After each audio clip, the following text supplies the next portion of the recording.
குடும்பத்தில் உள்ள ஒருவர் மட்டும் தான் குர்பானி கொடுக்க வேண்டுமா அல்லது அனைவரும் குர்பானி கொடுக்க வேண்டுமா?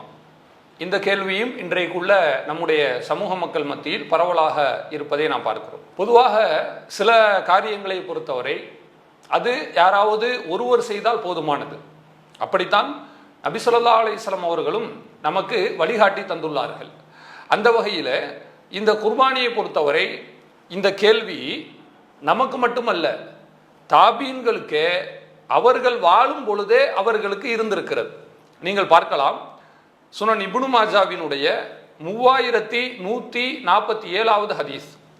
அத்தா பின் யசார் என்கிற நபர் அபு அய்யூப் அல் அன்சாரி என்கிற சஹாபியிடத்தில் கேட்கிறார், கைஃப கானத்தி துஹாயா ஃபீக்கும் அலா அஹ்தி ரசூலுல்லாஹி ஸல்லல்லாஹு அலைஹி வஸல்லம், அல்லாஹ்வுடைய தூதரின் காலகட்டத்தில் உங்களிடத்தில் குர்பானி என்பது எப்படிப்பட்ட நிகழ்வாக இருந்தது? அறுத்து பலியிடுதல் என்கிற நிகழ்வு என்ன மாதிரி நீங்கள் செய்துகிட்டு இருந்தீங்க என்று கேட்கிறார்.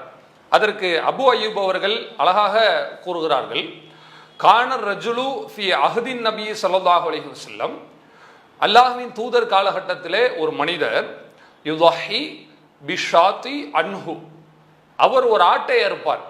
அது எப்படி எடுத்துக்கொள்ளப்படும் என்று சொன்னால், அன்ஹு தனக்காகவும் அறுப்பார், வ அன் அஹ்லி பைத்திஹி தன்னுடைய வீட்டாருக்காகவும் அந்த ஒரு ஆட்டை அறுக்கக்கூடியவராக இருந்தார். ஃபயஅகுலூன் அதிலே தான் அந்த குடும்பத்தினரும் சாப்பிடுவார்கள், வயுத்வஇமூன் பிறருக்கும் அவர்கள் கொடுப்பார்கள் என்பதாக அவர் சொல்லக்கூடிய நிகழ்வை நான் பார்க்கிறோம்.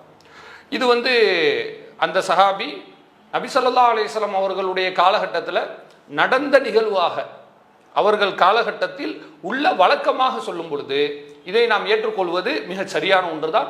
அந்த அடிப்படையில் நபி அவர்களுடைய காலகட்டத்தில் ஒரு குடும்பத்தில் உள்ள நபர்கள் அனைவருமே தனித்தனியாக கொடுத்தார்கள். எல்லாருமே கொடுத்து ஆகணும் என்று எந்த விதமான வழிகாட்டுதலும் இல்லை. எனவே குடும்பத்தில் ஒருவர் கொடுத்தால் போதுமானது. குறிப்பாக குடும்பத்தினுடைய பொறுப்பாளி அவர் கொடுப்பது போதுமானது தான்.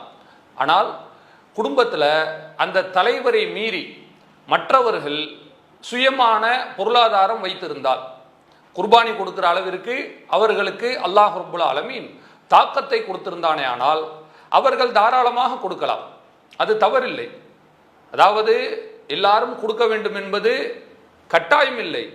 அதே நேரத்தில் ஒன்றுக்கும் மேற்பட்டவர்கள் தனித்தனியாக கொடுத்தார்களே ஆனால் அது தவறும் இல்லை என்பதை என்ன செய்யணும், இந்த இடத்துல நாம கவனிக்க வேண்டும்.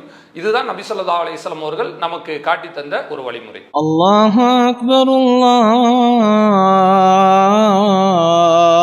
அக்பர்.